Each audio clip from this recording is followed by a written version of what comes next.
Hey, sports fans, this is Robert with WTP Sports Dudes here live on this Saturday morning for another edition of Saturday Sports Freestyling, where today we're going to be talking about Super Bowl 60 a little bit. We're also going to be talking about the round of 64 to 68, the NCAA Men's Basketball Tournament. And can you believe it? College game day will be in Austin today for the women's basketball game against Oklahoma for the first time ever in Austin for a women's game. Can you believe it? That is so awesome. And we got some other things we're going to talk about in sporting news. Let's welcome our man, post game of the Post Game 86 podcast to the show. How you feeling post game? Man, I feel good, man. How you doing, Rob?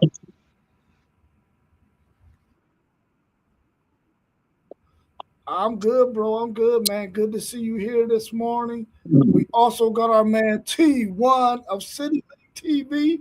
T Wonderful in the house. How you feeling, bro? Feeling like $1 million, man. You know how we do. What it do. Yeah, for sure. I'm feeling like $1 million, even though it's cold as all get out outside. I still feel like $1 million. What's your thoughts on the fact that they're saying the rumor is that the Seattle Seahawks will be sold after the Super Bowl? What's your thoughts on that? Man, you going I got the Seahawks winning it. So you trying to tell me you gonna put the franchise up for sale after you win a Super Bowl? That's pretty that's pretty bold. Yeah, I guess they selling high. I mean, I guess what better time to sell your team coming off a Super Bowl win if they are in fact able to win the Super Bowl. Uh, I I guess it's gonna cost an arm and a leg. I definitely won't be on the docket to buy them, but whoever gets that franchise is getting a heck of a franchise if they do decide to sell. I see you, City League TV.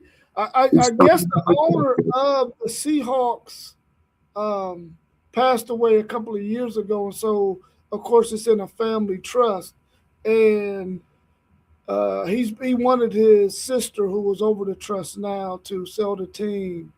Uh, um, I guess a while ago, but I guess it just hasn't happened. They're also the owner of the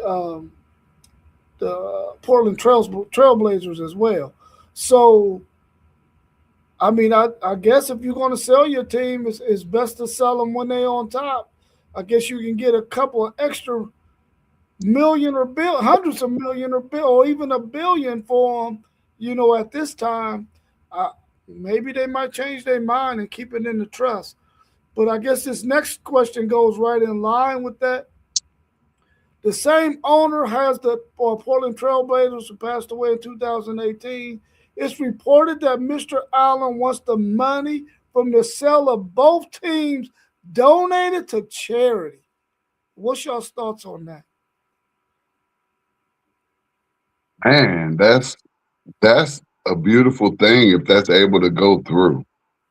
If it's able to go through, what better way to give your money out to some people who need it, and you want to hope that those charitable organizations over on that side is doing the right thing, because we do know that there are organizations out here that don't do the right thing by those charitable dollars, and those are going to be a whole lot of them. But that's really great, and I would just really hope that money is able to get into the hands of some people who really are going to help some other people. 100%. You know, somebody doing something like that, their heart got to be in the right place, got to be in the right space. Just real charitable, and it's a beautiful thing to see people with that type of money and power donate to organizations. Me personally, I don't trust charities. So I want to you feel me, post game. 1,000%, bro. Because I never when I see these charities, man, and donate to this and donate to that, I've never seen any of those organizations affect my community. So I mean, it's hard for me to trust these charities, but you can only hope and pray that they're doing right by that type of money and doing the right thing and putting it back into the community and to people who need those funds. So I hope it's a good thing, but I mean, for a person like that to donate, that guy has to have a huge heart. Yeah, I mean, on the surface, it sounds like a really wonderful idea, but like you both said, you just never know what the charity is going to do with it. We got so much crookedness out here when it comes to dollars and cents that you just never know what's going to happen with that bread, man. A lot of times, charities are top heavy, where the administration gets most of the money and very few of the dollars actually go towards what the charity has been formed for.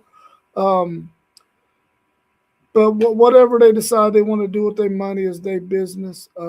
Hopefully, like y'all said, it gets into the right people's hands and they do the right thing with that bread. But I think it's a wonderful ideal on the surface.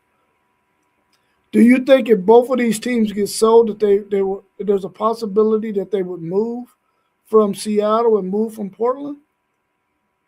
Huge possibility. That's a huge possibility, and but Seattle is such a Seattle is a great market.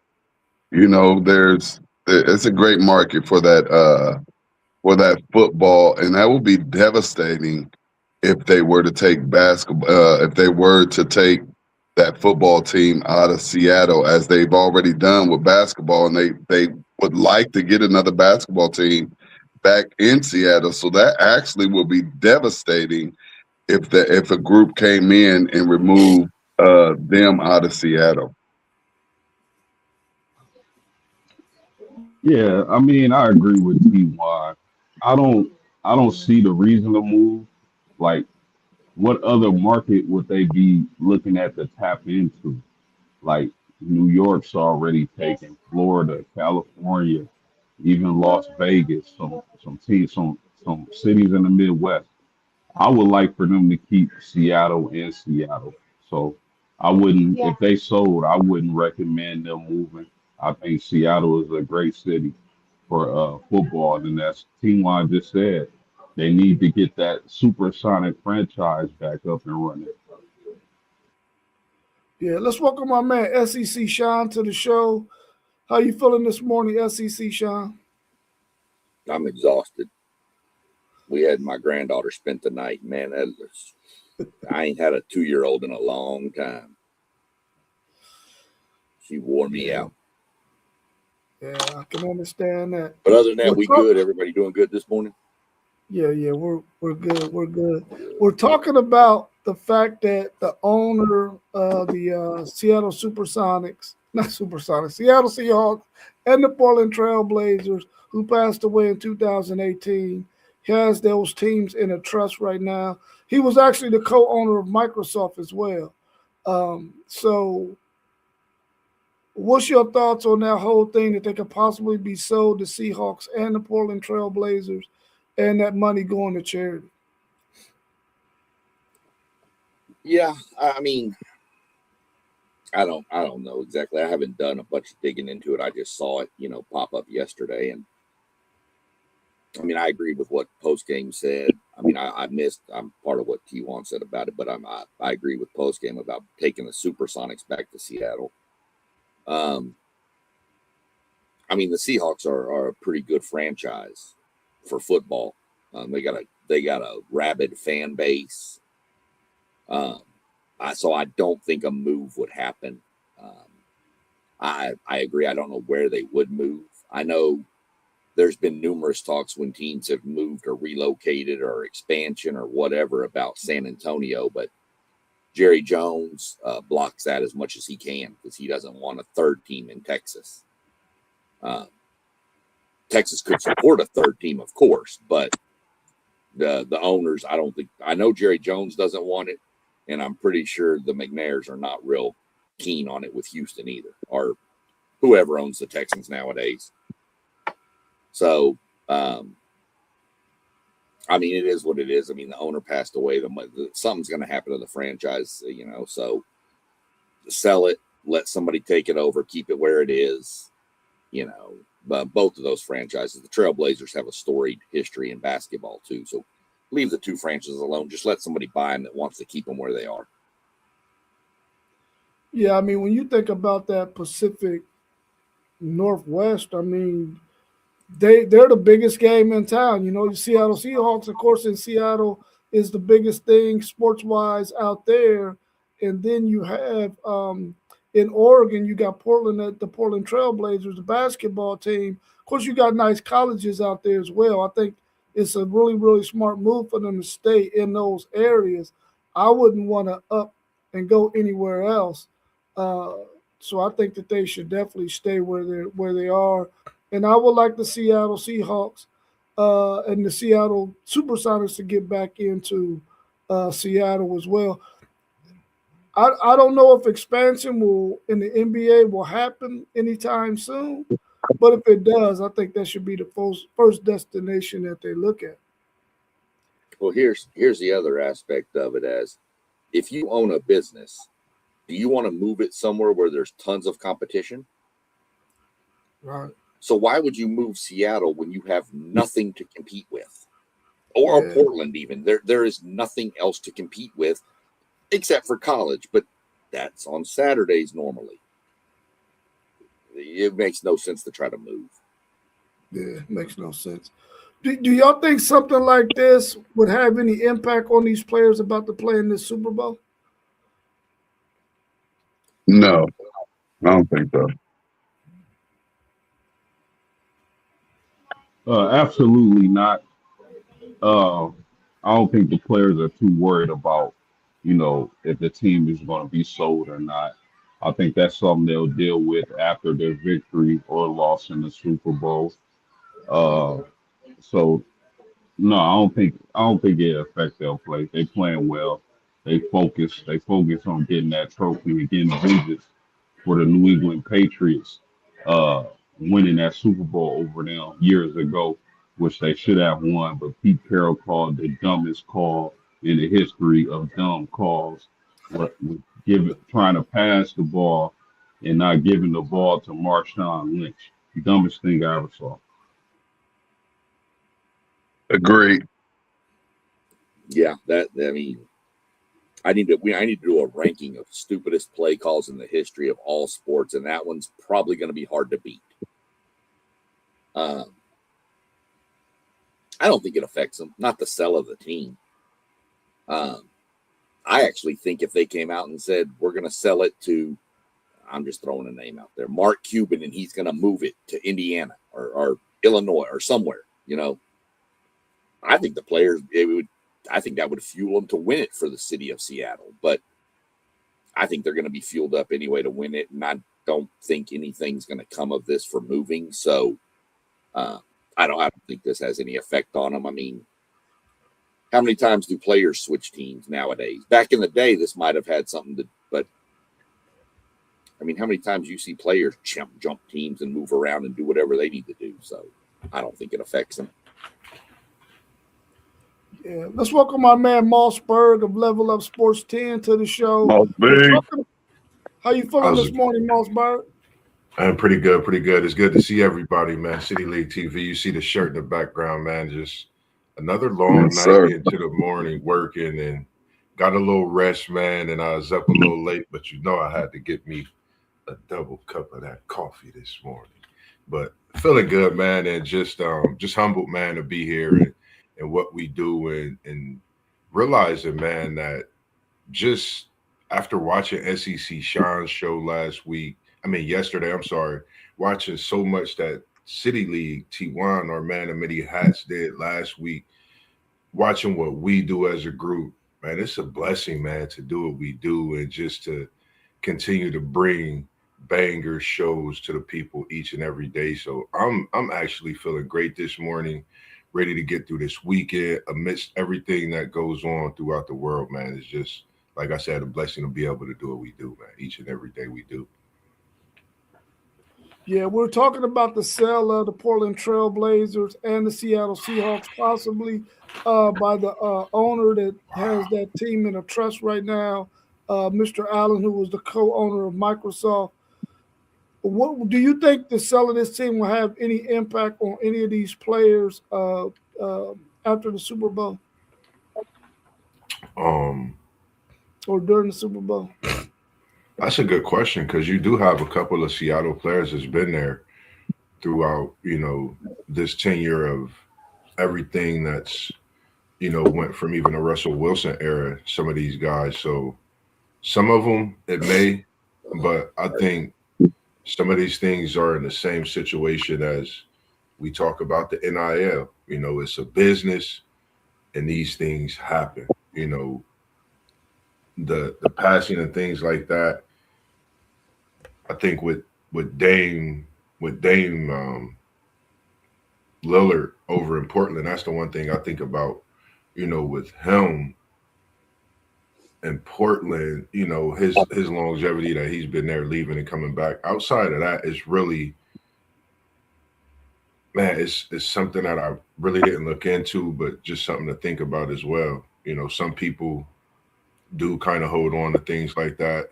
And it is good seeing Dame and Lillard go back to Portland. So it may have had some kind of effect on him. So just something I'll be definitely looking into as well. Well, let's turn our attentions to a little bit of college basketball on the men's side of things. College men's basketball is starting to heat up as teams are into conference play. What under the radar team is very scary right now that is really playing some really, really good basketball? I mean, around March, there's always a few teams nobody saw coming that make some noise in the NCAA tournament, the big dance. You can look at a team like McNeese, Stephen F. Austin, teams like that that'll pop a couple of higher ranked seeds and make noise and destroy your bracket.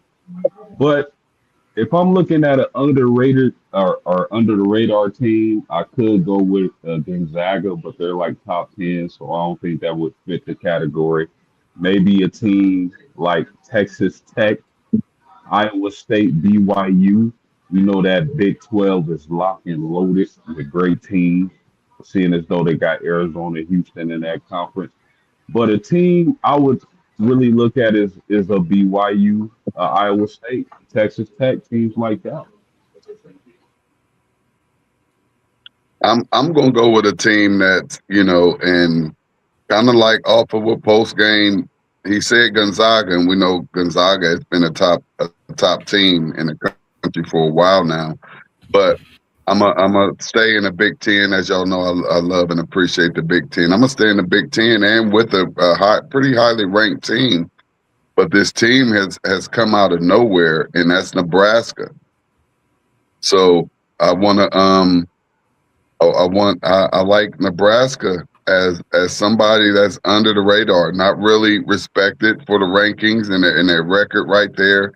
As far as once we get to thinking about the tournament, but we know Nebraska is not a basketball school, and just for them to be where they are right now, and in a tough conference like the Big Ten, that's a team that I think is flying up under the radar and not getting much respect at all as the Big Ten conference teams get, whether it's basketball or football. Yeah, I mean, I think Nebraska's getting a pretty good amount of respect. I do agree they were under the radar and not expected to do much. But, I mean, they're ranked in the top 10. I mean, granted they were undefeated and just lost, but it is crazy to see Nebraska doing that. So I'll agree with that under the radar. And I'd also agree with both y'all's comments about Gonzaga, for sure. Even though I will say this is kind of the a really good Gonzaga team that really you don't hear a lot about right now. They're not getting a lot of talk either, like they normally would. But Nebraska was a good pick also. I agree with that one. I'm going to be, since we got a Big Ten homer, I'm going to be an SEC homer. And I'm going to go with my boys from Old College Station down there playing some buckyball.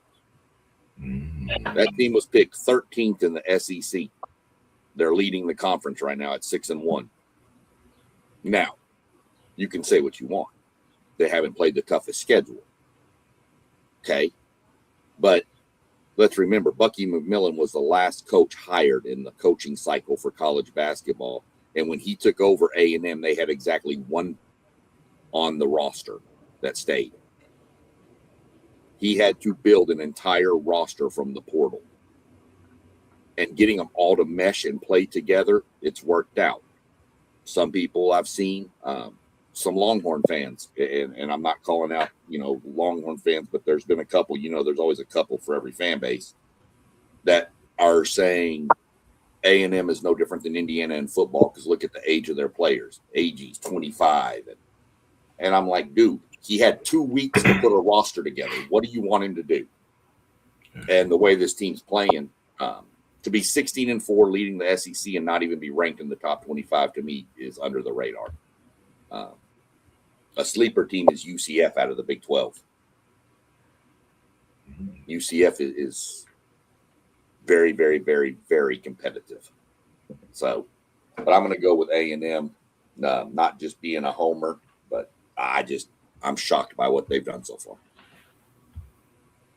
I'm glad, FanDuel Zay. It's good to see you in here, FanDuel Zay. It's good to see you as well post game. I mean to not see your screen, but I like everybody's choices. I agree with the Gonzaga, Texas Tech. They remind me of a Houston team that's been knocking on the door year after year.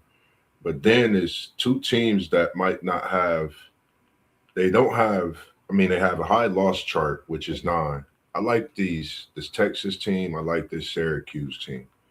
And when I say under the radar, of course, you got the Carmelo Anthony's son, Cayenne, over in Syracuse doing wonders. Freeman coming back strong and healthy. And Syracuse has played some tough opponents. But this Texas team, same way. They have a hometown, Dalen Swain. I feel he's a definite NBA lottery pick, along with another hometown guy over at Auburn as well. I think also with Kansas, if they can get Peterson, if he can put a month of healthiness together, and it could be March, this Kansas team could be scary. The way they got their guard play, Gonzaga, like you said. I mean, it's so many teams, but I like this Texas Tech team. The one team I'm going to say is Texas Tech because Toppin, I watched that kid the other day, man. He's special. I think he's out of the 3 brothers, the one that is going to take that next step, moving forward. Nothing against the other brothers, but he reminds me of a Thaddeus Young, Chris Bosh. So I'm going to go with Texas Tech being under the radar. Yeah, I like that Texas Tech team. Real quick, another team that a lot of people aren't talking about, and they haven't played a gauntlet of a schedule, but the St. Louis Billikens, which my stepdad's, rest in peace, rest his soul, but my stepdad's brother used to be on the coaching staff, so I got to see those games with some pretty good seats. But the Billikens only lost to Stanford, and they only lost to Stanford by 1 point. So come March, that could be a sneaky team that makes some noise in the tournament. I agree.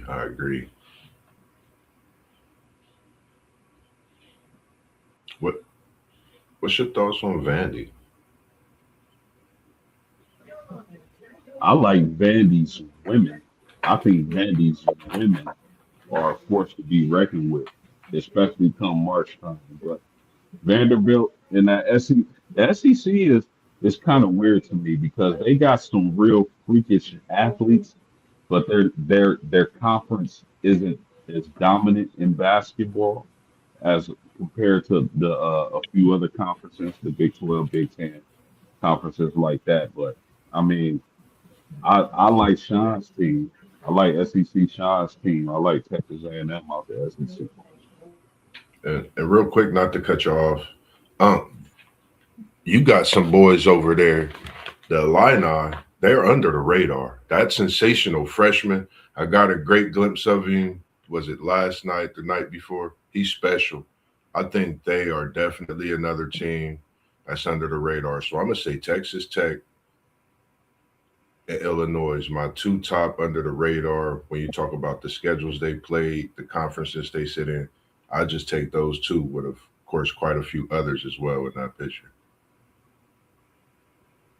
Yeah, I mean, I like that Illinois team. I think they're in a really tough conference, so down the stretch they'll probably take a couple of losses.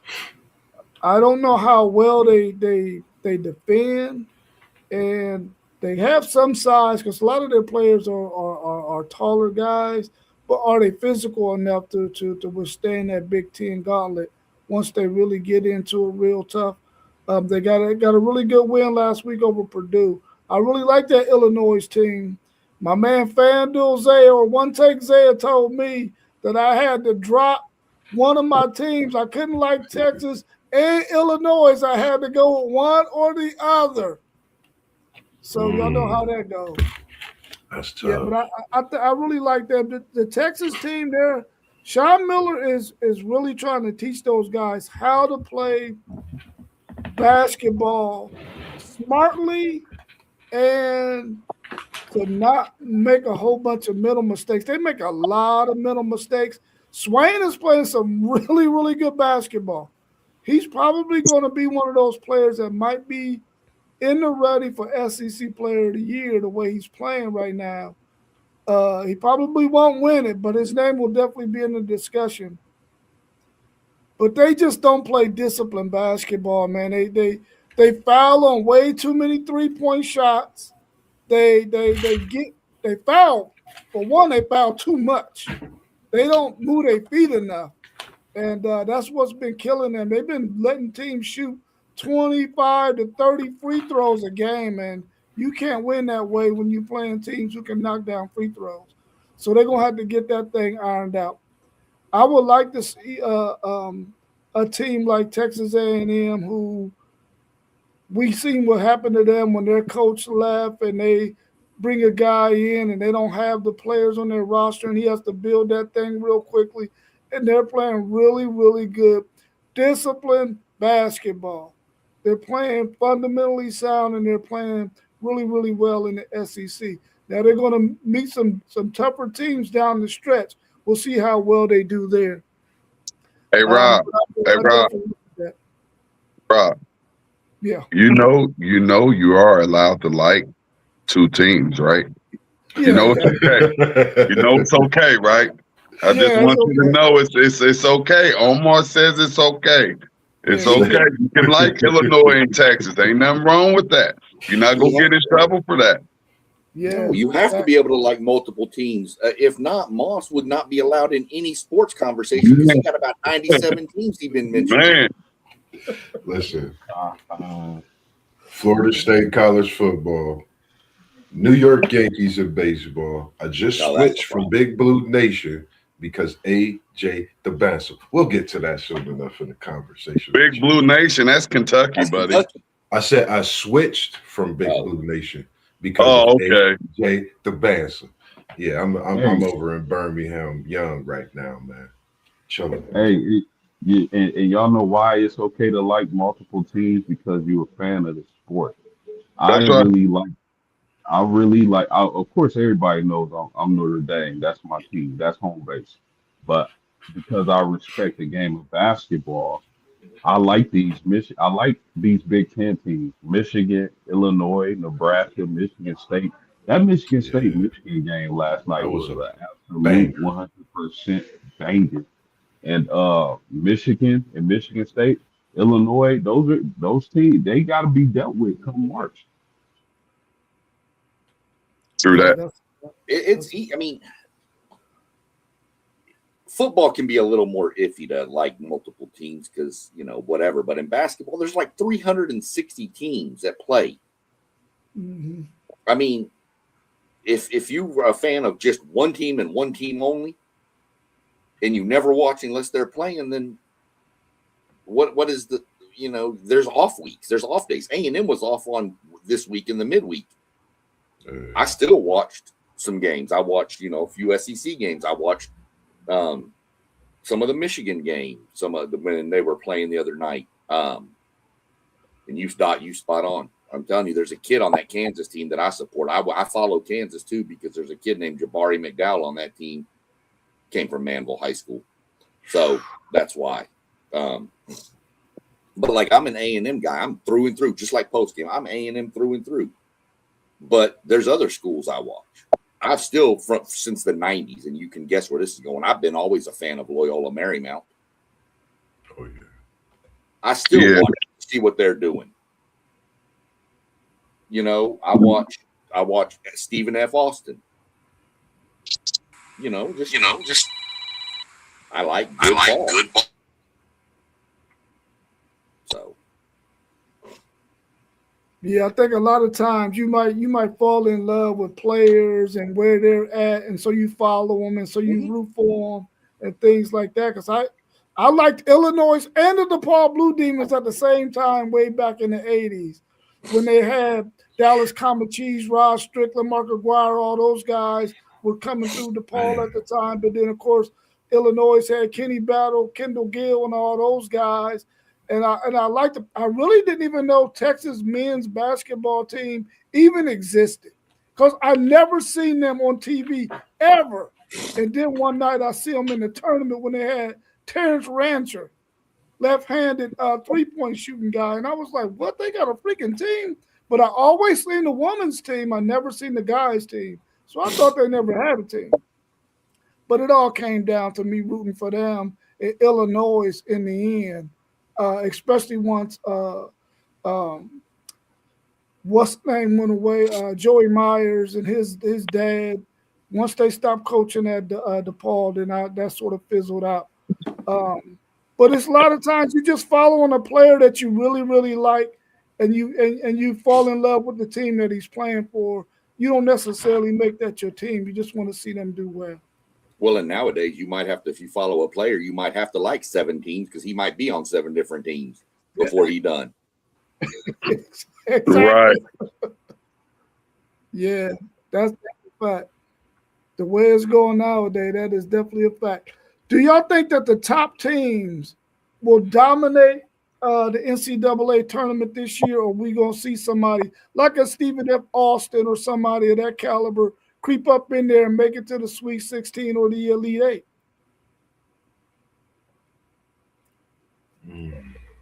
I like the top teams dominating from here on out, with the portal, because as this portal continues in the direction that it's going, you're not going to have those players on those small teams that's able to, get that university to a Sweet 16. So I'll say the top teams are definitely going to dominate because they're going to be the ones with the money and the players. But we could throw a butt out there, as you saw with Indiana. You can have a team full of old guys that's not as well known as that Duke Blue Devil team, and that's where you can get an upset of one of those top teams. But I think the top teams will pretty much dominate. Yeah, I think more so on the women's side, you'll see the top seeds dominating that game. But on the men's side, I think there are a couple of teams who are going to dominate. But do I think the Final Four will be the top 4 seeds? Absolutely not. Because, these are still young men. All it takes is for one game where you're not playing your best basketball. A team comes in hot and nails a couple of threes and you going home. Think about it. Your girlfriend cheated on you last night. One of your parents got sick. You got an F on one of your finals. whatever the case may be, can derail a team in March and knock them out of the tournament early. What's your thoughts, SEC? You know, I'm gonna talk.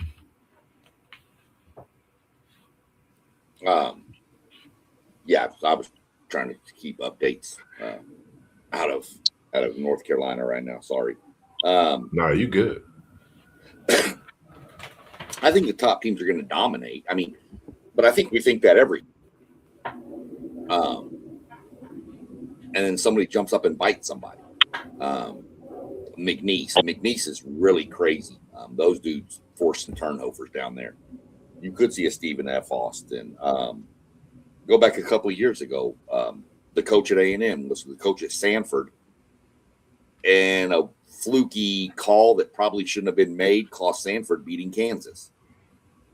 So you're going to have upsets, but I think when everything settles, your Arizona, Michigan, maybe a Tech or Houston, Duke, I think those are going to rise to the top. But you're going to have a few higher seeds go down to some of these lower seeds for sure, because you do every year.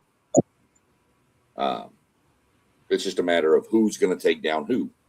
This is a year I don't know that you don't have that question about the number one seeds. I think the one seeds are all pretty secure moving through. I don't think you have to worry about a 16 versus 1 in this year's tournament, because I think the ones are just that far separated from the rest of the field. If you say dominated by the top teams, if you say, man, I want to say yeah, for the first few rounds possibly, but overall, I'm optimistic this year, man, with the excellence of some of the programs we've seen. Nebraska being, where they're at in their program. Just seeing AJ DeBansa and BYU, for one. Peterson, what he's doing, like Zay say, that's like we almost watching a young Kobe, rest in peace, man, and what Peterson is doing. Like just watching him is special. So I think we definitely gonna see some great players. I don't know. I just don't know. We're gonna definitely see some blowouts, but I think it's possibility that somebody getting knocked off this year, and it's gonna shock a lot of us for some odd reason, man. I think this is the year where we're gonna really see some March Madness like it used to be in many ways. Not that it haven't, derailed us in these last few years, but I think David is coming to get Goliath. That's what I'm looking forward this year. I think the domination is over. My optimism is there. Before we get into the women's game, has there ever, or do you got a tournament game that you remember from the past that you watched and you saw a team who should have won that game totally get that game taken away from them by either poor refereeing or poor coaching? Do a game come to your mind along those lines? Absolutely. I'll go back to 2000 and want to say 2002 or 2003. The Notre Dame Fighting Irish, led by Chris Thomas and Ryan Humphrey. Shout out to Ryan Humphrey. They were on the verge of knocking off Carlos Boozer, Jay Wood, Jay Wills, and that Duke team. And I think, if I recall correctly, it was a fluke foul call, and it was a technical call. And from that point on, like Duke just rallied, and it halted Notre Dame's momentum, and Duke ended up prevailing. So if I got to recall one from years past, I would say that game, because I just knew my Fighting Irish was going to prevail, but it didn't happen.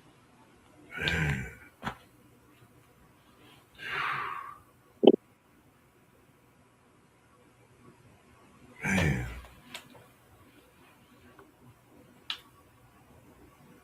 Oh man, that just makes me think. You can go ahead. I'm still thinking. This is a long line of March Madness basketball. Anyone T1 City League TV? Say that again. Anyone for you that you can recall with a play or just No, an I don't. ending? I'm excuse my silence for that, but I didn't want to get into that one because you all know how I already feel about the sports world today and the officials. So I have to stay out of that.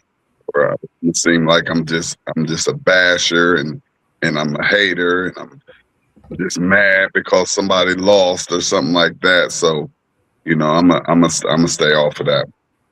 I'm gonna jump on you, T1, with this one. I ain't jumping on you. I'm coming in with you, and I'm gonna join. Not that I went to the school or graduated or I'm alumni, but I think that St. John's OSU game brings me the thoughts, if I'm not mistaken, and that great team that you guys had, which we all know how that was. And whew, I don't know. Could you hit us one time a little bit? Because that was a definite. Say that again, Moss. That OSU St. John's game. I was thinking about that. Which one? Scooney Red versus Artez Barkley. Oh yeah, that one. Yeah, that's a little far back, but yeah, that's a little far back. Yeah, I was trying to go on encyclopedia, man. Just make me think about that game, and just man, I mean, it's so many games, but I don't know what made me think about that game. And coming down to them winding minutes and where they should have easily won that game. That's a great one as well, FanDuel. Man. Will they call a foul on that one? FanDuel was talking about the Michigan team against Louisville when Trey pinned that block on the board, changed the whole game in that title game. Did they call that a foul on that, or? I think it was a foul or something. It was something that went the wrong way. It was something that went the wrong way for the team up north. They called a blocking foul. Yeah, they called a foul. Okay, yeah, I remember that. They called a foul on that. Yeah, that was definitely a bad call.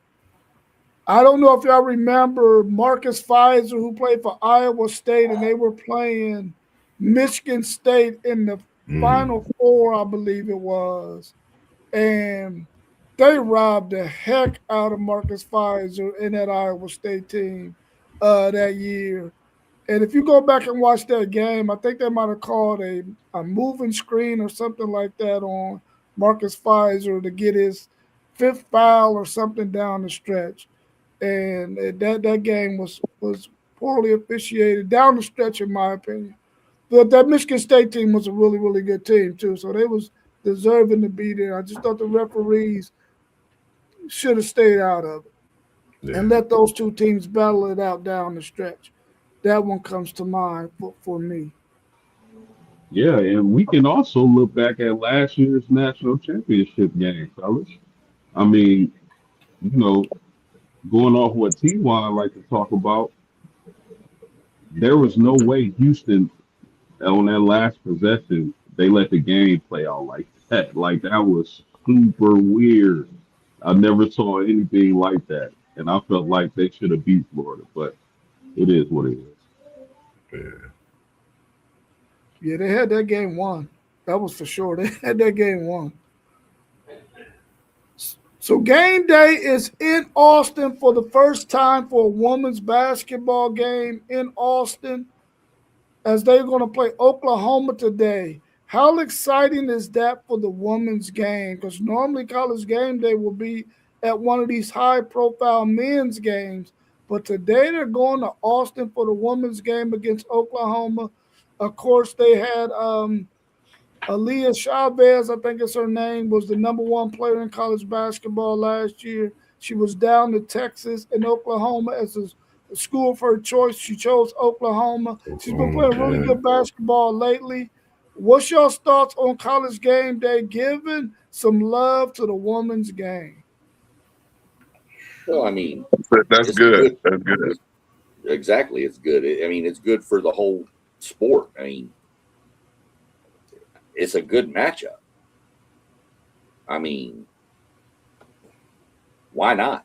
We need you need to give some love to other stuff besides just going to Duke, North Carolina every dang week. You know, move this thing. I mean, show some other people some love in Texas and in Oklahoma is a top 10 matchup in college basketball for women. And it's a good storyline, the Lisa Chavez thing out of Lubbock. I want to say Lubbock Monterey High School. You know, down to 2 schools, she chose one rival over the other. So, I mean, why not? That's a storyline that you can feed into the game. So, I think it's good for the game. It's a great thing for the game. I agree with that 100%. This is an intriguing matchup. I really like Oklahoma's style of play with Chavez leading that point guard position. But I like this Texas team. This just for the ladies. It's a great opportunity for them to showcase women's basketball with these 2 great teams. If you ask me who's going to win this game, I'm going to lean towards Texas.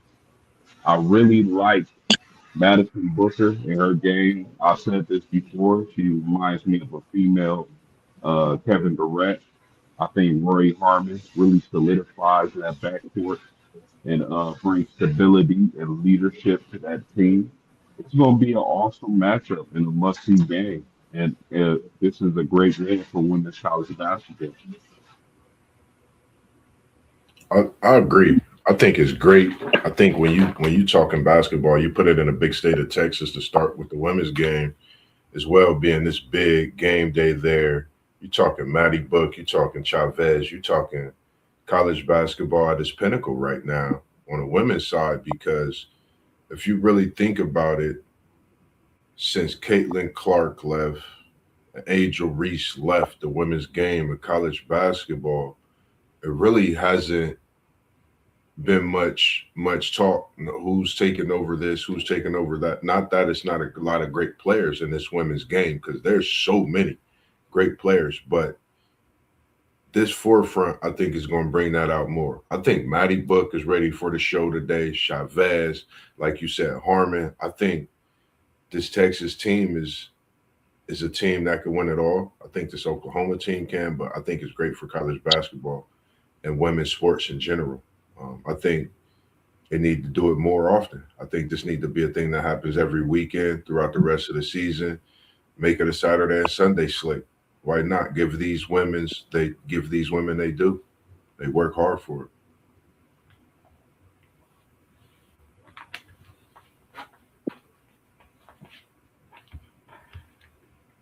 Would you actually? I got a question for you on this City League TV. Come on with it. With the way you step out and do what you do when we go out, when we in the chat and you hitting us up and you saying you here, you there. I've noticed you step into the women's side of the volleyball. Now, if you were able, if we said City League TV, what women's event, what women's sport would you love? And that bowling we seen as well last week with the kids.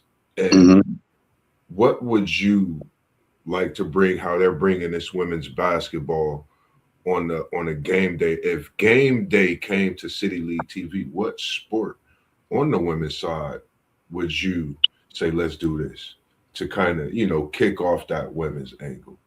It would be volleyball.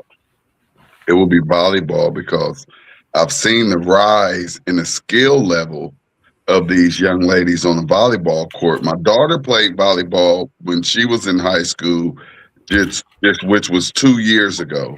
So I actually got to watch 3 years of girls' high school volleyball. And these young ladies have taken this volleyball game to a whole nother level. When I was watching it 5.5 years ago, there was a lot of, I would call it amateur volleyballism going on. But now when I go out to games, and if you go to City League TV on YouTube and look up one of those volleyball games, these girls are getting down. I mean, man, bump, set, spike. It's real deal. It's next level. We got young ladies getting up off the floor and spiking that ball with some power. So, and then you have a school like Briggs, and Briggs, really, they're on the west side of Columbus, and they're not in the runnings for anything.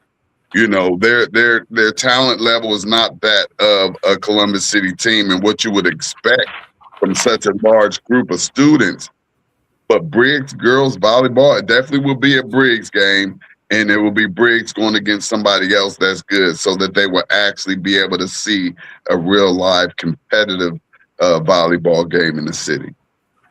Cool, good. And FanDuel Zay, he said track and field doesn't get much attention, much recognition, but it's very exciting. I totally agree with you, FanDuel Zay. I myself been watching a lot of one of the most forgotten on the women's side of the track. If anybody haven't been keeping up or watch Sha'Carri Richardson, man, I've watched her just continue to burn them track meets, meet after meet, man, and it's just special to see just women's sports, period. But like you say, man, seeing women out there run, I've had conversations with Jasmine Holiday and having conversations with her and seeing how her work ethic is and what she do, having the injuries. And women are strong athletes. That's something, as us men, we don't really see because we don't talk or we don't sit next to them and know what they do when it comes to working out. So I'm glad you mentioned that, Zay. Yeah, I like that volleyball track. I do agree. I'd say those two probably would be something great to kick off here in the city. Well, I mean, think about it while you're talking about that with him, with what would he cover with City League and all that. Did anybody watch any college volleyball this year? I'm a fan of Marcus. 10 years ago, did you watch any college volleyball? Women's college volleyball? I was into it, but I wasn't really watch it like I've watched it recently. Right. I mean, the growth of volleyball is exploded. Big. Women's basketball has always been the topic of, the leading that or like a gymnastics or something was always the women's sport that got all the notification. But now volleyball's hitting the forefront. Softball, let me tell you what, that's some competitive softball in these colleges, man. Yeah. I know for sure down in that SEC when you got A&M, Texas, Oklahoma, Alabama, they're all ranked, Florida, so and track and field. Track and field is a sport that I feel, even on the women's side up here, doesn't get the recognition. But go look at some track and field meets out of Texas, and they're covered by all the locals. All the news stations are out there watching track and field, women's and men's both. It's huge. DeSoto High School is one of the most phenomenal female track programs in the world. That school puts out some brother. They're good. But yeah, I mean, I agree. I mean, volleyball. That's what I keep saying when on the broadcast with T1 and City League and all that. What you're doing for the kids is what's this about. Yeah. Mm-hmm. Nobody ain't gonna go watch a bowling match, but you know what? If they on your page, they may be like, "Whoa, what is this?" So that's what it's all about, is getting these kids recognition for what they're doing to keep them doing what they're doing. Yeah. There's scholarships for college for bowling.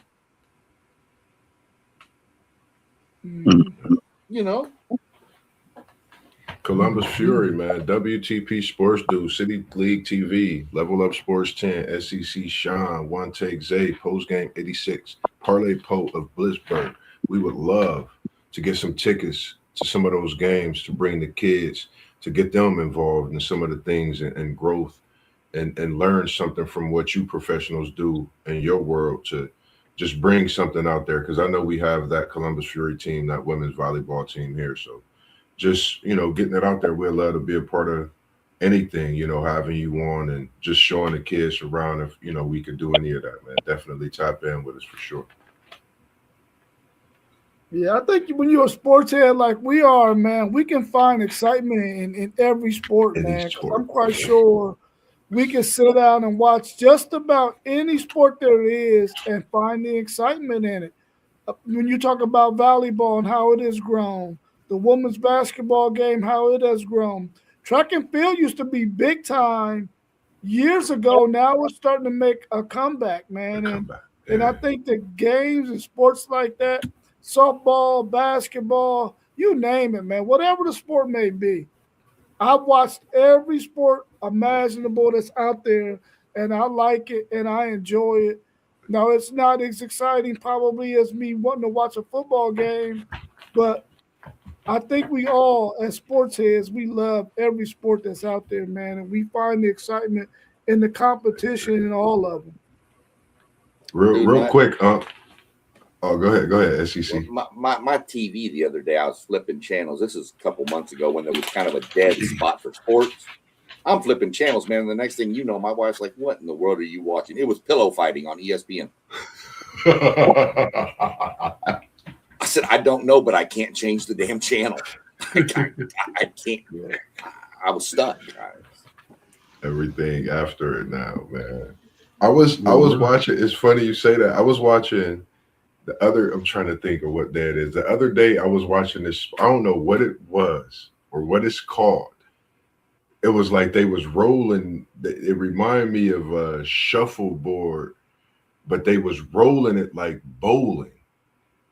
Oh, it was crazy, and I'm watching this whole match, and I'm locked in, and I'm like, I can't wait till it come on again because it's like they bowling it's like bowling shuffleboard. I don't know what it's called, but it was sweet.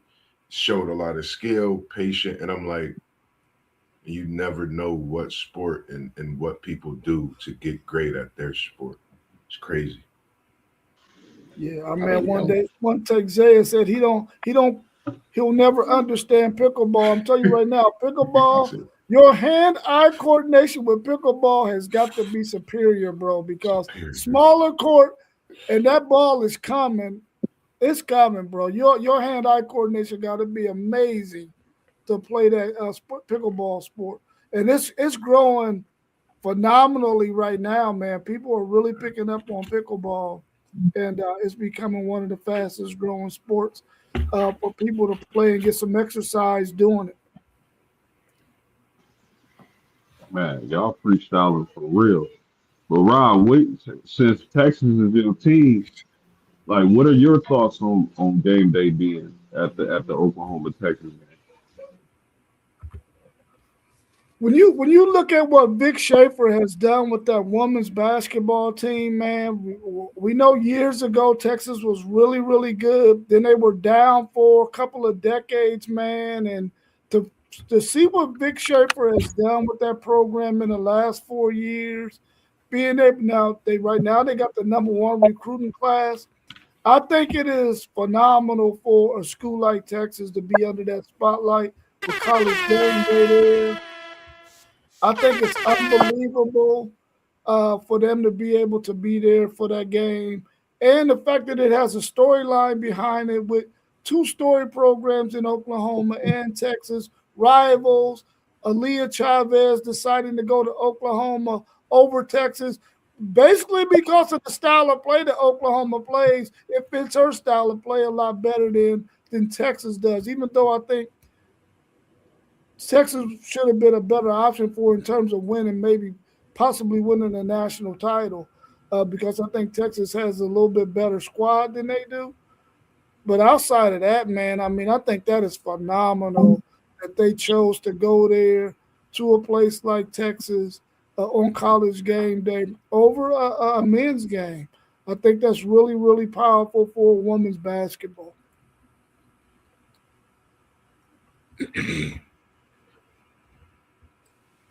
Do y'all see any clear-cut favorites in the women's game, in the women's tournament? If not, what teams can you see right there in the end? This is an easy one for me. I believe UConn is hands down the best team in women's basketball. But I mean, you got a few really, really good ball clubs that can make some noise and possibly pull some upsets. When it comes to talking about UConn, UConn's a clear-cut favorite for me.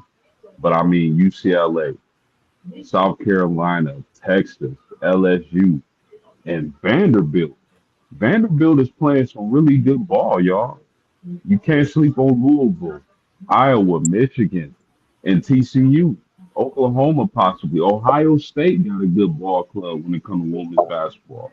So there's some really exciting teams. Even though my Fighting Irish are having a down year, there's some exciting teams. But the clear-cut favorite has to be UConn, fellas.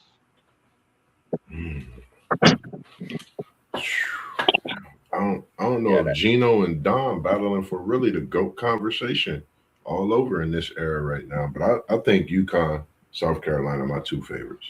I think both of them. I've been watching South Carolina lately. I just got to put both of them together because they really have been running college basketball with different teams getting the title here and there in these last few decades.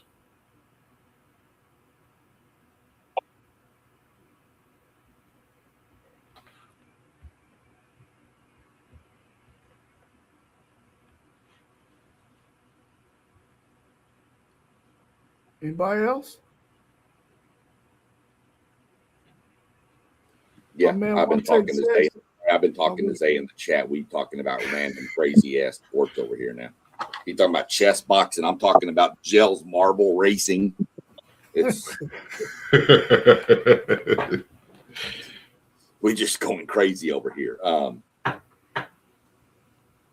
So yeah, UConn, but I will say this. I mean, I think UConn. You have a few teams: UConn, South Carolina, Texas, Oklahoma, UCLA. You know, they post game mentioned them all. I'm not going to go with that. And I feel you want a down year post game. Every time A&M's women's play, I just hope we keep it within 20. And we normally don't.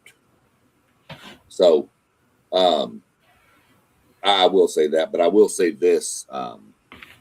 I think the women's game is a lot deeper now than it was 3 to 4 or 5 years ago. 5 years ago, you pretty much knew it was going to be UConn, Notre Dame, South Carolina. Those were your teams back. Maybe Stanford, too. I mean, not forget Stanford. They had a run there for a while. But now, I mean, look how many teams we just named. Through LSU in there, Oklahoma, Texas is back in there, UCLA, Michigan, Ohio State has a really good women's program. So, I mean, It's just a lot deeper nowadays to where you can't just say all the number one seeds. Used to be you fill out a women's bracket, you put all the number one seeds in the Final Four. Can't do that no more. So that's what I think is good for it, for the women's game.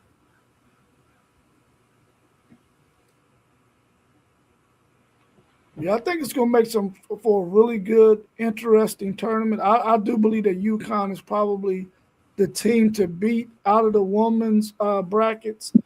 But I think there's about 16 teams who, if they catch you on an off night, they can beat you. And I think all of those 16 teams will have a chance to possibly find themselves in the Final Four, in the Elite Eight, with a chance to compete for a national championship, man. Because you got some teams out there that got some guards that can really go. And when you have guards who can play in the tournament on the men's side and on the women's side, that could be the difference in the game. Now, of course, you still got to have rebounding and defense, which got to be key. But I really do believe that there's about 16 teams that if they could catch lightning in a bottle during this tournament, they could possibly dethrone some of those top teams that we named during that tournament run. Fanduze said UConn crushed our women's team. I miss Juju, though. Yeah, I think we all really, really miss Juju because we were looking forward to what she was going to do in her junior year after seeing what she did up until the point she got injured. I wish that we could get another year with her, and we may possibly get that because of the fact that the WNBA isn't paying the astronomical amount of money, so she can make a lot more money No, playing. thank you. Say it again. No. I was talking to house cleaning. Oh, okay. So he working. Sorry, y'all. I'm homeless, man. And since I got to put that out there, shout out to my pastor, man. When y'all heard my phone ring, that was my pastor. And he was reaching out to me, asking me if I needed anything, if I needed any help. So, much appreciated and thankful to God. I told him I don't need any financial help. I'm okay. I'm able to take care of myself and sleep in a bed comfortably every night. So big shout out to my pastor, Sherwin Armstead at True Love Ministries, Minnesota Avenue off of Cleveland up north, y'all. Big shout out. Yeah. Yes, sir. Good Yes, sir. dude. Yes, Sherman's sir. a good dude, man. Good dude. Yes, sir. Yes, sir.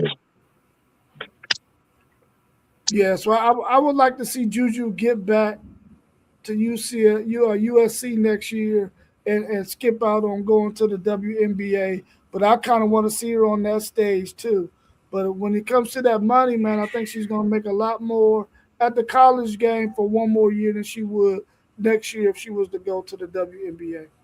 Yeah, they make way more. They make way more money than a WNBA player. So they should never go to the WNBA a year early. They got to suck every penny, every dime that they can get up out of this NIL. So that they're winning. They're winning. You better do your 4, your 5 years, how many ever you got, because once you get to the WNBA, you're going to take a pay decrease. And it's going to be a huge decrease. It ain't even a small decrease. You don't get nowhere near $1 million. So, yeah, you better stay. This is a quick question for just athletics in general, college athletics, real quick. And just kind of something that I just thought of this question with what you were going on there, T1. Do you feel like, especially some of the more obscure sports, like, I mean, not obscure, but like women's basketball where they don't pay, where the pro leagues don't pay what the men's leagues pay or whatever. You feel like you might see some people put their money aside and just hold on to it, try to get a little more financial stable while in college and then just never just kind of chill for the rest of it, not even go pro? Look, a lot of them won't go pro. Right. A lot of them's not going to have that opportunity to go to the WNBA. Of course, they all will have the opportunity to go overseas. And actually, the money is better overseas than it is in the WNBA. So I could definitely see some of these young ladies taking the smart, educated move, put that money to the side, let it grow a little bit, make a little bit of money up off of it, go to college, enjoy being a college student athlete, enjoy the fruits of your labor, and even being able to have a little bit of fun while you're in college and not struggling. And then after you get done with college, whatever you're going to school for, and that's your major, hop into it and create your own job, create your own money, and live your life happily ever after. That's what I would do if I had no way of that. I'm really not going to the NFL or the NBA. I'm putting that money aside, and once I exit college, I'm going to get me some land, and I'm a build 50 condos on it, and I'm chilling. I'm chilling. Like I say, you give me some money, baby, it's gonna be hard for me to lose it, and it ain't gonna do nothing but grow. I hope some of these young athletes had the same mindset.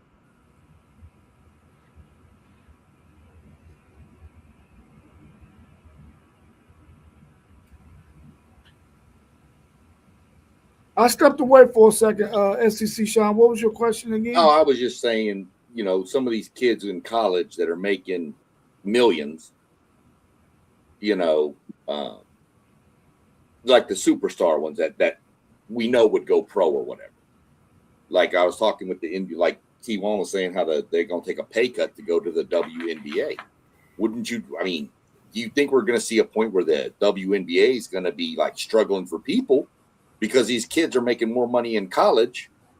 And then they're like, no, I don't want to go risk any more injury to my body. I've made 8 million, 10 million playing college ball. So I'm good. Mm-hmm. Well, I don't. Well, the people that's making that kind of money, I think they still going to go play in the NBA game because that's a sign that they probably love the game so much that they want to continue to play afterwards. But I really like the point that T1 made about these young people. Listen, you get that money, you have to have a plan for what you're going to do with that money, and it can't be to go buy a whole bunch of freaking jewelry. You got to be thinking about purchasing you some land, some real estate, some properties. You got to be thinking business minded. You cannot think that you're going to be able to sit on that money and just spend it and it's going to last forever. Sebastian, I think his name, what is his name? Sebastian Telefair, is that his name? Telefair. He showed you that, listen, you have got to be willing to do something wise with your money because apparently he made 20 million, only really seen 10 of it. Played 10 years in the NBA, $1 million a year. He could have done a lot with that $1 million if he had the right people around him to show him how to use his money wisely.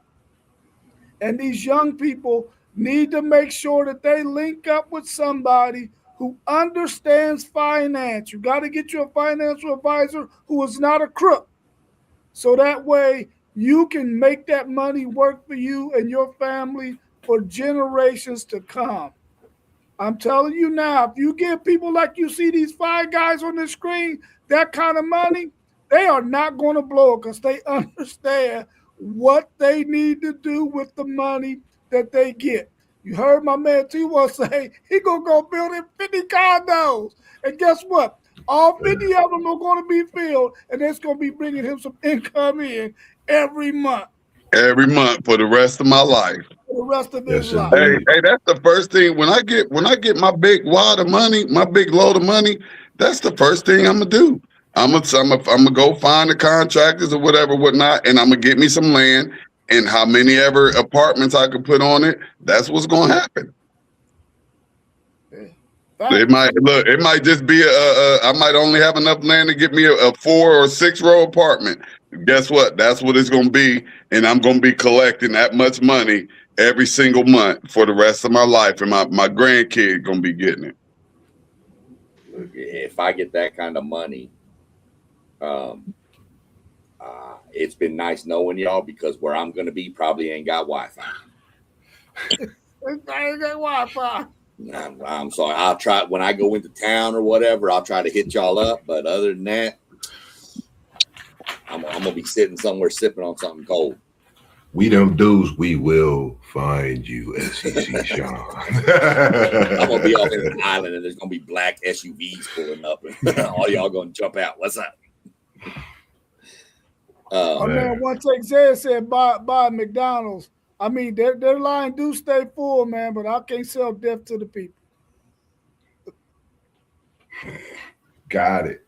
So you can get you a fast food chain for like $10K right now. Yeah, right now. You get a steak and shake for $10K. Man, that made my ears go up seeing that steak and shake. I'm like, man.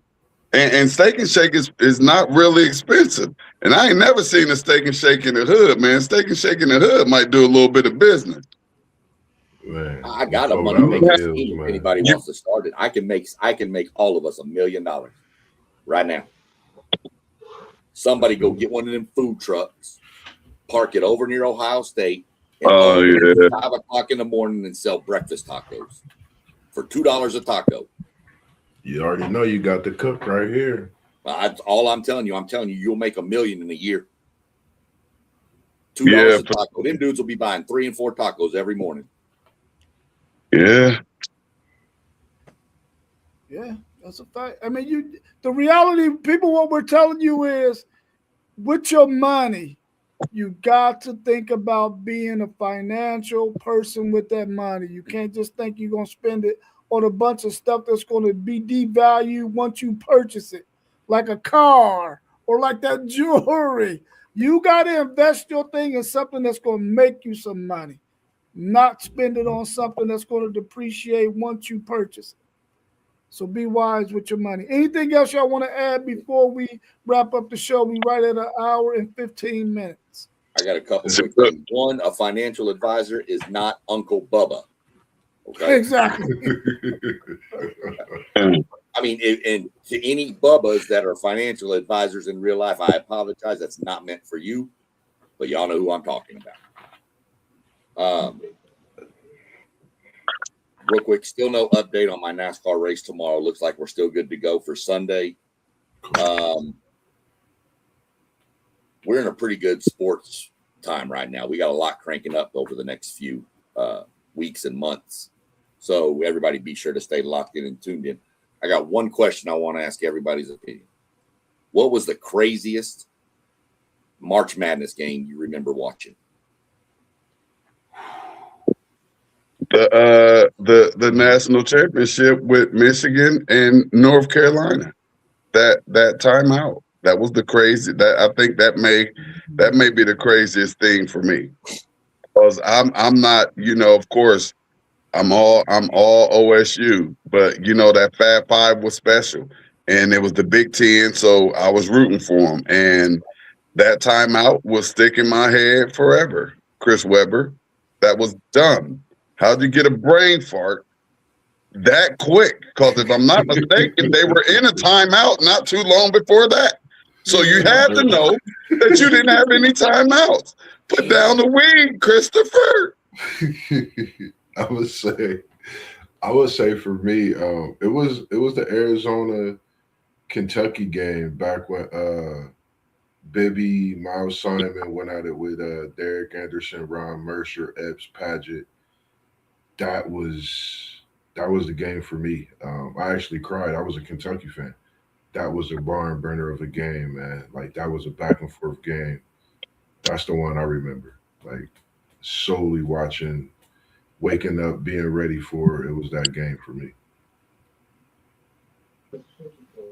Yeah, man. I mean, can't beat those matchups you guys just talked about.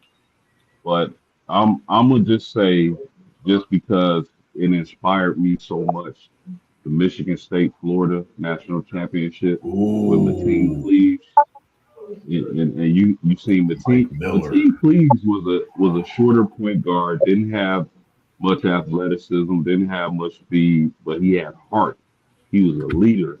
And I think he twisted his ankle that game and still got up and played. And all I can remember for that game is, yes, sir. So I'm going to go with that one, man. Shout out to Mateen Cleaves. Sparty. Man, I got a couple of them. One was a heartbreaker back in the days. I think it might have been 83.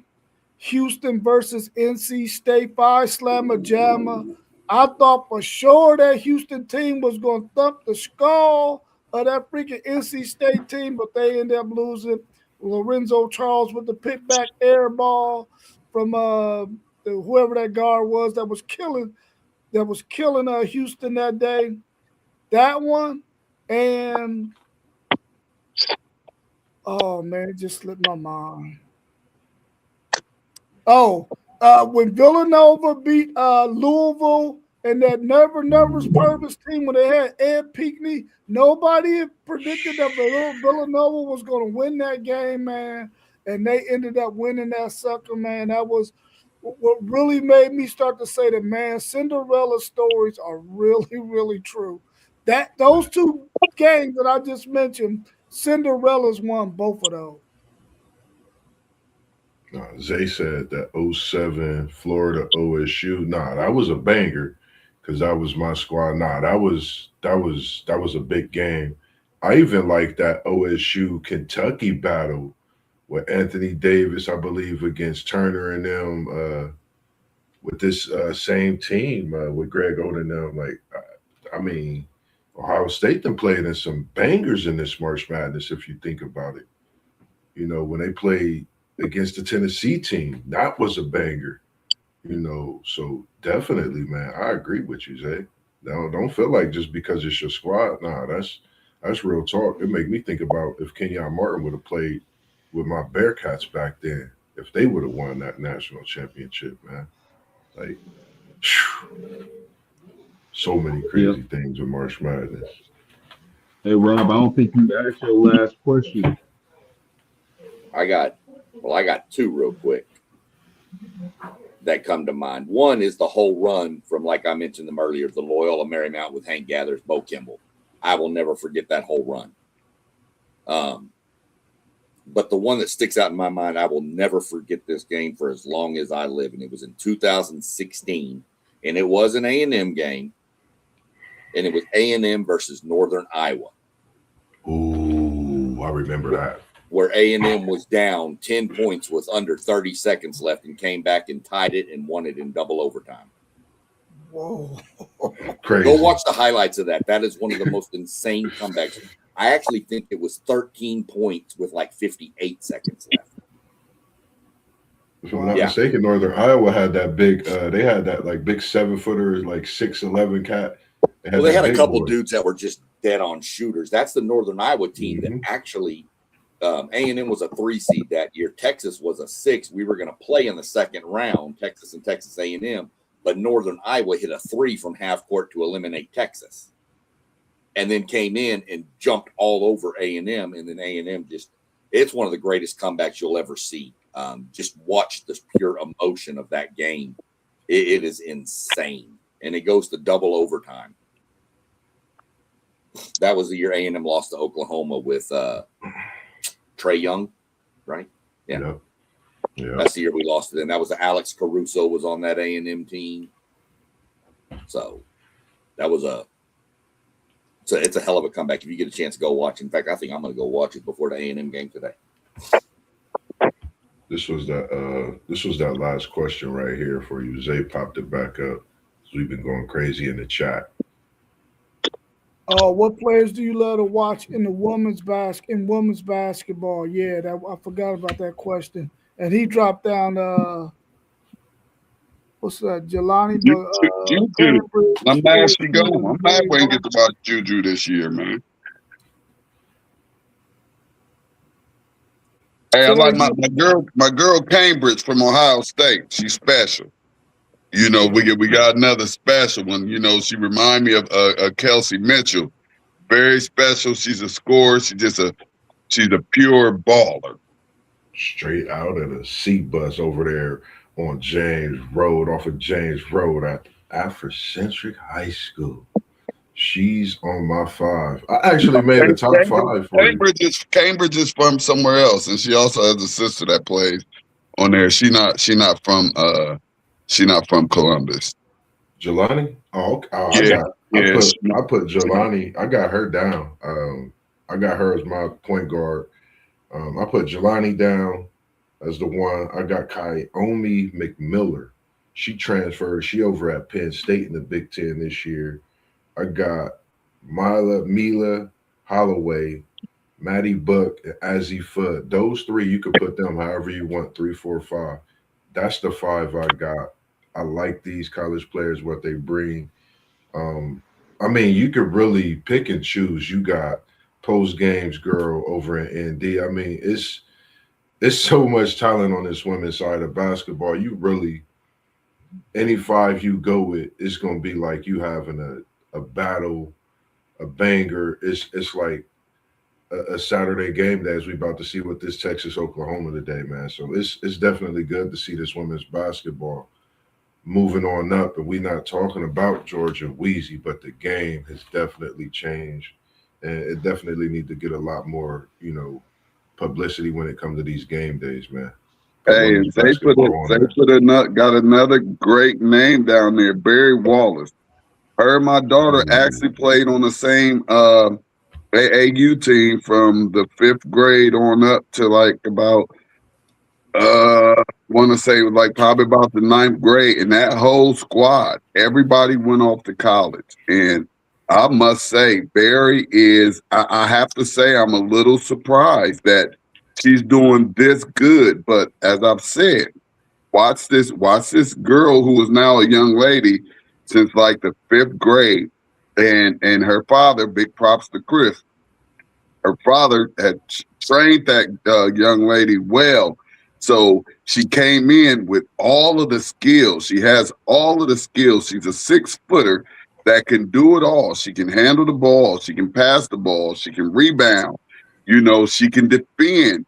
She is so solid, and I'm so impressed how she stepped onto the Big Ten scene as a freshman last year and just straight went to work as she's been doing, at the high school level.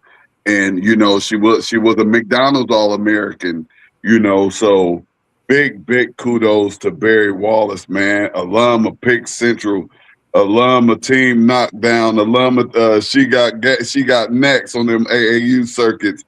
But big shout out to Chris, her father too, and the mom, because mom is always there too. But Barry is doing big things in the Big Ten. I'm just so proud of her, man. And big shout out to my girl Riley Beth from Team Knockdown. She also from Pick Central. I believe she's at Purdue Fort Wayne putting in work, man. Yeah. Them Knockdown girls is putting in work, and y'all know my daughter was at Allen.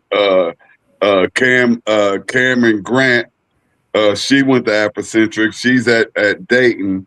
So, like I said, that AAU squad that they had, man, this squad was they were dope, man. They were dope. I wish they could have stayed with it all the way into their senior year and seen what they could have did against some girls, because their top six went off to school to play ball.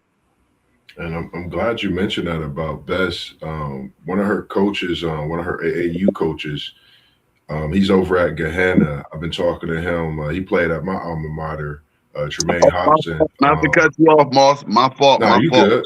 I gotta give big props out to my man Ron Bess too. That's Riley's dad. Another father, man. just like me and Chris, that was just out there giving it to their daughters, man. So big shout out to my man Ron Best as well, Coach Best, my guy. Yeah, man. Shout out to all no matter where you coaching at, City League, OCC. I know, he works specifically with City League, but we show love all throughout the state of Ohio, and even more love to the world when we seeing some of our own that we grew up with coaching respectably on these sidelines, man. So shout out to you, whether you in our home state, in the City League, in the OCC. If you out of state, we got a lot of people that's coaching throughout, the city and states that we know personally. So we just want to say right here, man, we appreciate what you do. Hats off to the parents, grandparents, everyone supporting their kids and their grandparents' dreams, all the support systems, man. We appreciate y'all as well, for sure. Hey, y'all, real quick. Y'all know we was out of school this week. So that means next week they are about to be going ham crazy on the games. There's going to be games every single day. I need somebody. It got to be more than one game streaming live this week coming up, man. I need somebody to at least one or two of these games that we can have. We can have two of these babies going live. Y'all can just go onto the Facebook account and just go live from there. My apps is tripping right now, so. But yeah, y'all can just. Oh no! Oh, hold up. When's the first? Tomorrow. We on some punishment tomorrow, baby. It's the first of the month. We on punishment tomorrow, man. Y'all know City League was on punishment. We couldn't go live on City League. It just had to be YouTube. Yeah. So we off punishment come tomorrow, man. Look at God, man. Hey, that was a rough few weeks, dog, because that's where most of our viewers come from Facebook. But they had us on punishment, man, and boy, that punishment almost hurt as bad as the punishments I got put on when I was in the terrace. Oh, yeah. Dude, this hurt. This one hurt, man. This one hurt. Only this one didn't leave no scars or nothing, but this one right here, it hurt. But y'all, it's gonna be some bangers. We got City League Championship game implication games on the line. You know what I mean? So definitely gonna be in the building. Like I know for sure they got to reschedule. They had Walnut Ridge and Afro last week. You're supposed to have Walnut Ridge and Afro on Tuesday, and then you had Walnut Ridge and South on Friday, with South looking to upset Ridge. So the Ridge cannot go to the city championship. So it's some huge games going on, man. Implications in the so city. Yeah, man. Anybody that can get out, we need to turn up, y'all. Because if y'all been paying attention, like this city league thing that I've created, now we done went over into the into the behavior health and after school program side of it, and. Man, when I tell you this stuff is going to be so huge. And I appreciate y'all, Moss. I appreciate you for, when you're able to stick your nose out there, you get down and dirty with it. But y'all, this stuff it's next level. It's futuristic, and it's just so dope.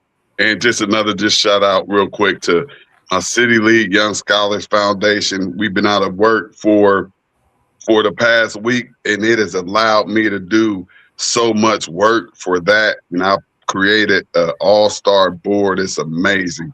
Just picked up and Rob, I appreciate you for joining that board when I reached out to you, but just got our latest and probably our final board member, Professor Dr. Harris at The Ohio State University. She believes in this program that we have going on, and this program is huge. I couldn't even imagine. I couldn't have imagined even this board that I put together. I couldn't imagine this a few months ago. I couldn't imagine it being this dynamic and this powerful, man. But it's just the way that it's going, and it's moving, and it's moving very, very quickly. So. By next year, man, this city league thing on both levels is going to be crazy. It's already in place, and it ain't even going to be next year. It's going to be this year. This is the year, and it's going crazy. I'm free. I'll be free Wednesday through Wednesday on out because my schedule is good. So Bobby, Wednesday, Thursday, and Friday. If you can get the other one, we'll figure out.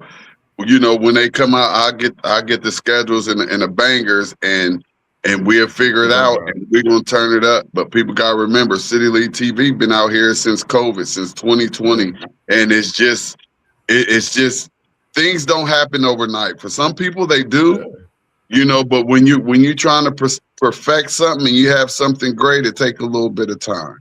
That's the grind, man. That's the grind of it all. I'm gonna end with I got a trivia question real quick. I'm gonna try to get a trivia question for every show. Is it one of your funny ones? I need one of you because I don't know if I tuned in too late. You ain't open us up with one of them good ones, Sean. You know what? I'm gonna use my good stories and my good stuff for Sunday shows. Okay, there we go. I'm real good quick, with that. SEC Sean. Can I tell the viewers something before you hit your trivia? Because it's good. Nah, they got a Cash App offer. You met your quota for the number of words. Quota don't stop me from talking. Go ahead.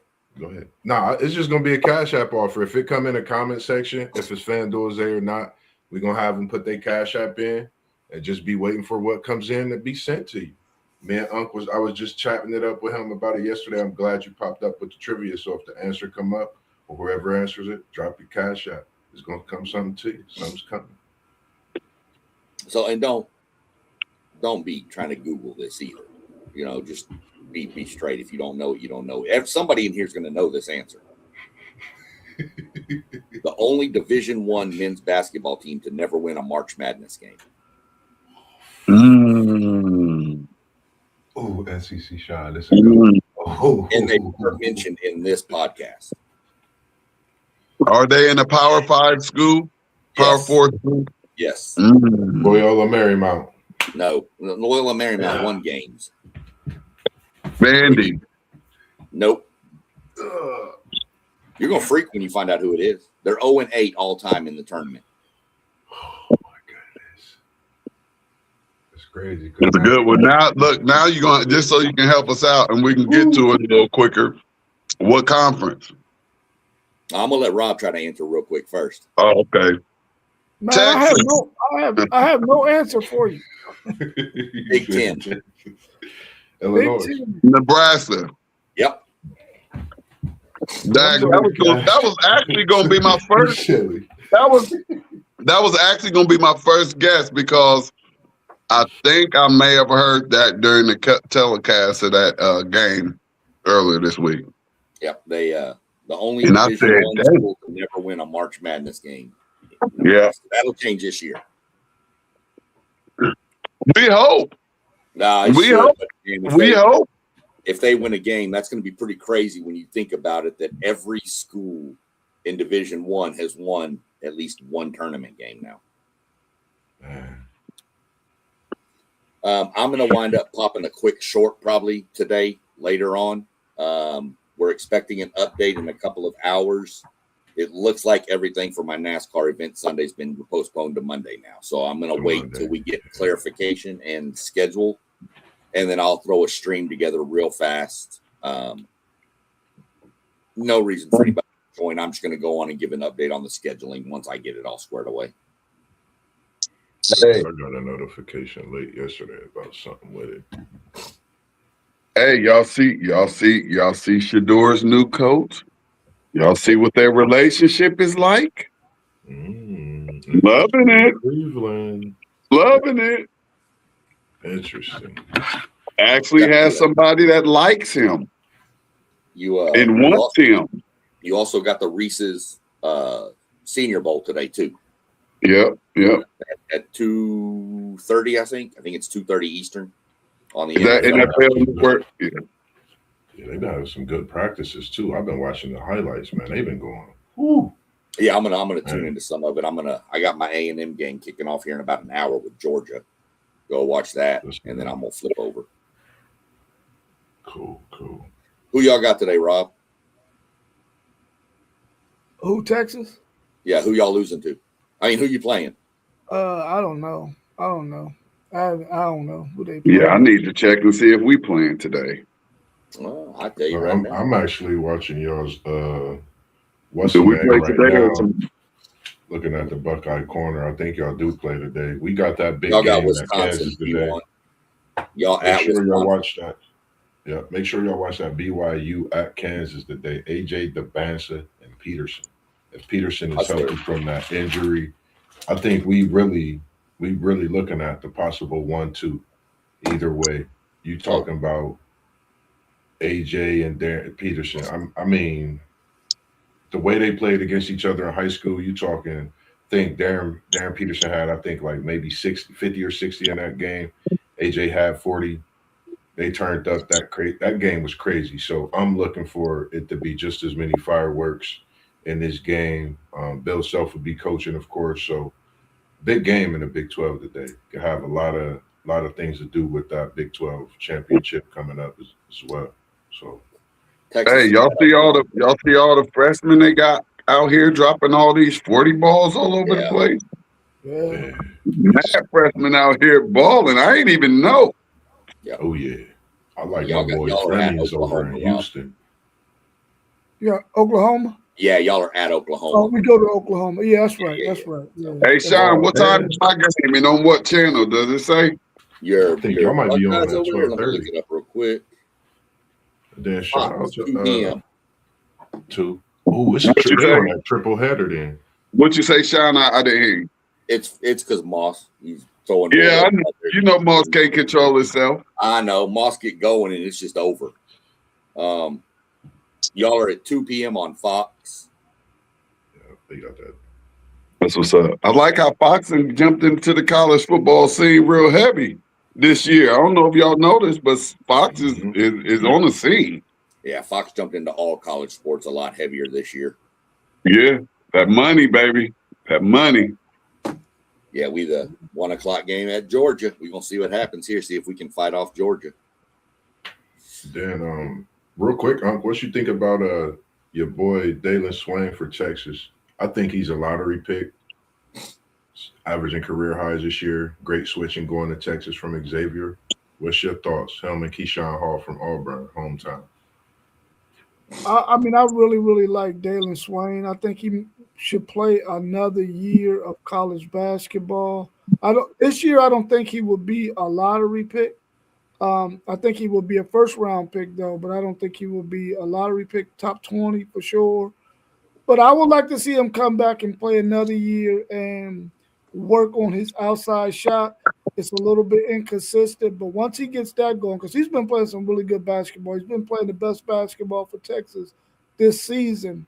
I really like his game and what he can do, but I think another year will really help him a lot. But I know he's He probably better stay and get that. He better stay and collect. He better stay and collect that money. See, that's where these kids are going wrong at.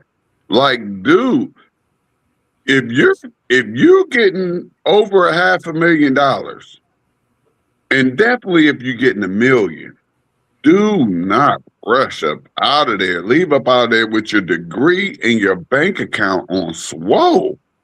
Take out some insurance for yourself. Do your years in college as a college athlete is supposed to do. Get your degree, and then go make you some extra money. yeah. I can tell you, I meant to mention this earlier when you were talking about Texas. And under the radar stuff, somebody mentioned him and it came up, but A&M's philosophy against Texas was let Swain score, but try to stop everybody else. Yeah. And Texas has got a major problem, and it's called we can't stop fouling you. Yeah, hey, listen, Sean Miller said it like this. We was fouling the hell out of them. Yeah. Yeah, I mean, that's the truth. I mean, they were just beat. I mean, it's crazy. I watched that Auburn. It was Auburn the other night where Texas was up like 14 and then started fouling Auburn, and Auburn just started making free throws, and then game over. Auburn wins by like 10. I'm like, I think they shot 28 free throws in the second half. Oh yeah, well, I'm sure they did. They shot close to 40 for the game. Yeah, that's nuts, man. You can't let somebody go to the free throw line for 28 free throws. No, Texas had like 4 people with 4 fouls. And that's the problem. When that center gets in foul trouble, it's over down low for Texas. They just don't. Yeah. And that's every game. He gets in foul trouble every game. I'm like, you've been playing college basketball long enough. You got to stop these stupid fouls, man. The bad thing is it's not even all on the defensive end. Some of them are moving screens. Yeah. Stupid things. So, if Texas can quit fouling, Swain, that's the game plan for Texas. Let Swain get his 25, 30. You talking about him going to lottery pick Moss? It depends how many of these freshmen come out, because right now I think this freshman class is going to be your lottery pick. A lot of freshmen, but if a bunch of the freshmen stay back in college on the T1, game plan, right, then maybe he does come out and he is a lottery pick. So I kind of hope he leaves, because I don't want to have to deal with him another year in the SEC. But that's just me. Nah, I know they gave him at least $750,000, if not $500,000, to get down there. So he can't. But then again, basketball is different. Right. Yeah, Basketball pay a little bit more than football, but I still truly believe that these young men should stay in school. I thought that the portal would make them stay in school for all 4 years, because you're getting paid. Get paid, go get your degree, then go. Take out an insurance policy just in case something happens. Take out your insurance policy. Enjoy being a student athlete on these amazing campuses, because you're going to have plenty of time to be a grown man. You're going to have plenty of time to have to take care of every single thing yourself. Enjoy it. Enjoy it, because it's going to be gone before you know it. To all you college athletes that watch this, adulting is hard. Yeah, you don't want to do this. We want to be back where y'all at. Stay and get your money while you're in college, because it don't get no easier when you hit the real world. I'm telling you. Yeah. One take, Zay. I've done that video maybe 3 times and have erased it. I'm trying to get it up under 3 minutes so that it would fit as a short, so that way it could get more views as a short. But I'm still working on it, FanDuel, Zay. I'm ahead of Deion Sanders finding players a short video here sometime between now and tomorrow. I was about to say, anything on the picks? I just put OSU, Wisconsin, OU versus Texas on the women's side, BYU, Kansas, and you said your Aggies had who? SEC Sean, who was it? Georgia. Georgia. I just put these games down real quick. If y'all want to throw y'all's picks out there real quick for these big games today. I got Texas A&M over Georgia. I got Texas men over Oklahoma, and I got Texas women over Oklahoma. And BYU, Kansas, ooh, that's a tough one right there. Where's it at? It's at Kansas. I'm going with Kansas.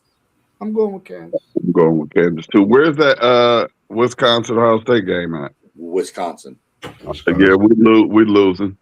Yeah, I'm going Wisconsin in that game just because it's on the road. Yeah, it's hard to win in Wisconsin. We hardly ever win in Wisconsin. Ever. Give me Kansas. Everybody hardly wins in Wisconsin. Right. Yeah. Give me Kansas, mainly because they got my boy from Manville High School, Jabari McDowell. I'm taking A&M over Georgia. If you're betting that game, take the over because that game's probably going to be like 97-96, to be honest. Those two teams don't play. I mean, it's crazy. No D. It's just like football, no defense in the SEC. Right. Now, come on now. And then you give me both Texas squads. And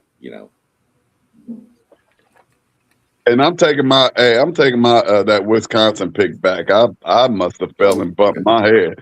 Yeah, y'all gonna have to catch me before y'all hang me. So OSU by 20. Ooh, I like it. I'm a double back with you, man. I'm gonna go with your Bucks, man. I seen them live last weekend. My dad took me to that UCLA game, man. It was a good one. First one. I seen Mobley, Royal, and Thornton, that triple-headed monster go off for some big buckets. I got OSU in that one.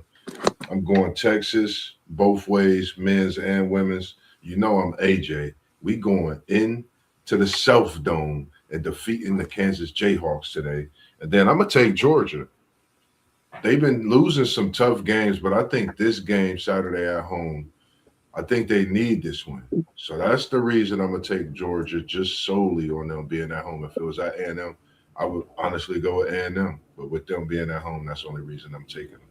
Other than that, that's just some picks I threw out there for us today. Zay, you could throw yours in there or just text me, bro. Feel good. Just text me the picks as well. Yeah, I'm gonna throw live. Like I said, I'll go live here in a little bit. I know we creeping on 2. We need to get out of here, but once I get some updates, we'll go live. Y'all enjoy the basketball. It's a good day. Enjoy some college football. The last college football game really of the year. You think about it, and this is good on good for across the nation. This ain't some slack game. This is the best of the best out here. So. Most importantly, though, everybody stay safe. That's the most important thing. Right. Stay safe. Stay warm. It's freezing outside. Yeah, it's a good day just to stay inside with some warm beverages and just watch some basketball all day. And come out and get some of them good old waffles and some of that cooking because your boy Moss be cooking up tonight again, man. What's one? Come see me. Where at, Moss? I'm in Polaris, man. Yeah, Polaris. 3 Polaris Parkway, yeah, right across from the mall, right there where Kroger's is. Man, don't worry about the sign being out, man. We try to get that fixed, man. We trying to get that sign light on, but definitely come out. Zay, just send me the pics, Zay. With the pics we man, you out of town. You out of town, bro. Hey man, listen, you're in the city, you out of town, buddy. The way I get down on that flat top is worth it's worth the drive. I feel you. Believe. Yeah, he throw it down pretty good because that Waffle House about 2 minutes from my house. You come up there for them biscuits and gravy tonight, I'll get you 2 of them. SEC Sean, but one's gonna be on the house on your boy Moss B. We ain't going out to eat much right now since Mama lost her job. So. Oh, okay. I got you. Respectfully. We spent a little. We trying to sit back on some, Hey, nothing wrong with saving a little bit for later, man. Yeah. I make sure my granddaughter has what she needs. Yes, sir. Yes, sir. All right, y'all. Hey, y'all, I gotta get out of here, man. I love y'all, man. Yep. Well, you too, Well, you bro. too, man. You need something, T1, always hit me. Appreciate it. So, nah, man. Y'all be good. Make sure y'all tune in to all the channels as well, man. Down low. SEC Sean bringing a great NASCAR as well, man. We appreciate everything you do with that. You enlighten me. You enlighten more fans. And I'm sharing as much as possible. And I definitely want to get on with you next week or the following week, like we said. Make sure y'all follow Parlay Poet Blitzberg, One Take Zay, who was in the chat with us through and throughout today. We appreciate that. Post Game 86, City League TV, and the man that put us all together up top, man. That's Unc, as we call him. Mr. Brown, WTP for life, man. We appreciate it all. And I'm Mossberg, Level Up Sports 10. Like, subscribe, everything you see. Notify. Hit the notification bell. Hit it all. Every channel. All right, y'all. Peace, man. Y'all have a good one. Peace. We'll catch up tomorrow. Peace.